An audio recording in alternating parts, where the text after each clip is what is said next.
Innovative volunteerism is a mindset change over all of us. Today we are going to discuss how we can develop a work attitude for Africa. You must judge a man by the work of his hands. This African proverb reminds us of the importance of our actions as individuals. They are the basis against which all people, regardless of gender, regardless of race, regardless of creed, are objectively judged. Africa faces a myriad of social, political, and economic challenges which need urgent and concerted effort to address. Why do I say so? I say so because we have to shift ground, and the need for urgent change in our attitudes is urgently needed now. While the urgency for remedial steps is unquestionable, most important is the nature of steps. Like a dancer responds to changing music, the continent's citizens urgently need to realize that the ground has long shifted. The area of expecting that everything can only be done by government, in formulating policy, in legislating, in implementing, in monitoring, in implementation, in reporting progress is long gone. The area of always thinking that things have to be done for us without us playing a role is long gone. So, some years back, graduating from college and university in Africa was a guaranteed ticket to get a ready job. You literally step out of college into a ready entry job. Your future was set. But over time, this right to work turned into a privilege for a few, then to very few, and now to literally a select few. Unemployment among Africa's youth is now unbearable. Only 1 in 6, a minority of about 16%, are in stable wage employment today. While over 13 million youth enter the labor market each and every year, only 3 million get jobs. If we say getting a job now is hard, then with the current trend, in 9 short years, it will be a nightmare. The thinking then is, can government alone create jobs? Or we need to start to think what we can do in our individual capacity to ensure that we leverage on enabling environment where it exists to create these jobs for the youth. Despite grim economic statistics, a global study revealed that African entrepreneurs stand out as the most optimistic about their ideas with the lowest fear of failure in the world. While this display of faith is applaudable, we must be reminded that faith alone without positive, provable action is meaningless. The biblical verse on faith without work is dead is revealing.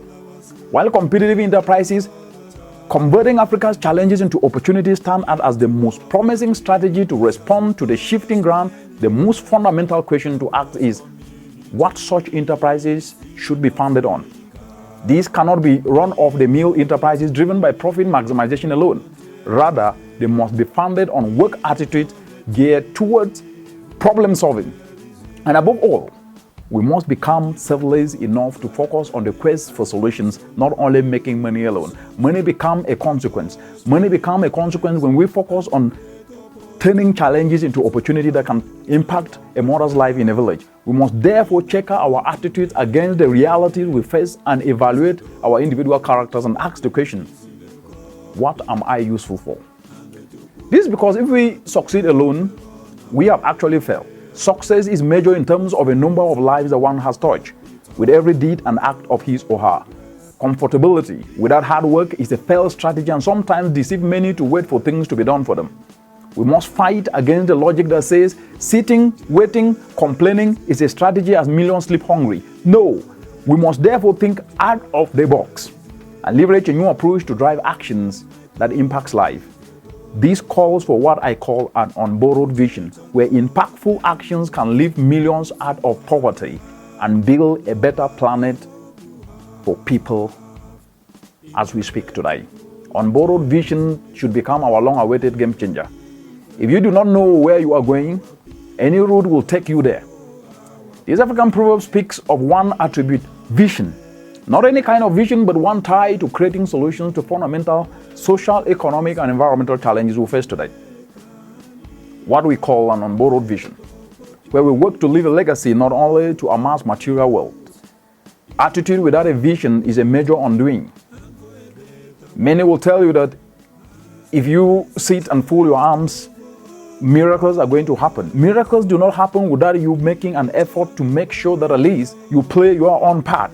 Sitting, complaining, and blaming others has not helped move an inch, and it will never do. It is in answering this fundamental question of what you are useful for, what I call a sobering question, that each of us can craft what I call an unborrowed vision, which sets the foundation for meaningful solutions to the challenges we face. But the question then is, how do you craft an impactful unborrowed vision? The first is, a different kind of work attitude must be cultivated. Working hard is not necessarily about work attitude. Seizing opportunities and strategizing in the midst of adversity, of difficulty, while thinking beyond your individual self, constitute the kind of work attitude that we need today. Not always asking what is in it for me. Second, skills retooling. If a child washes his hands, he could eat with kings. In context, this African proverb reminds us of the invincibility of adapting our skills to solve pertinent challenges and leverage contemporary opportunities. Your skill is your biggest premium. Third, we must develop an appreciative attitude. Ingratitude is sooner or later fatal to its author. This African proverb may explain part of the reason a mentorship culture has not taken root in Africa. While such a blanket allegation is not completely unfounded, some potential mentors decry the unappreciative attitude, especially among the millennials.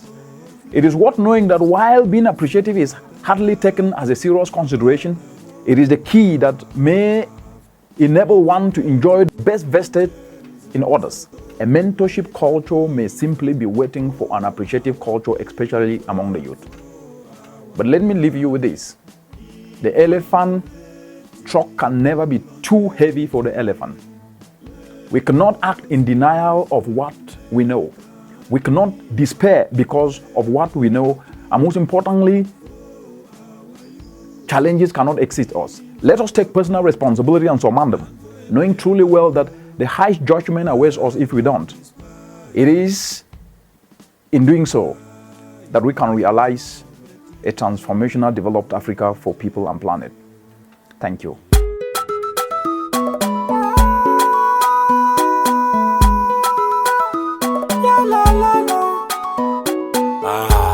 Let's embrace innovative volunteerism.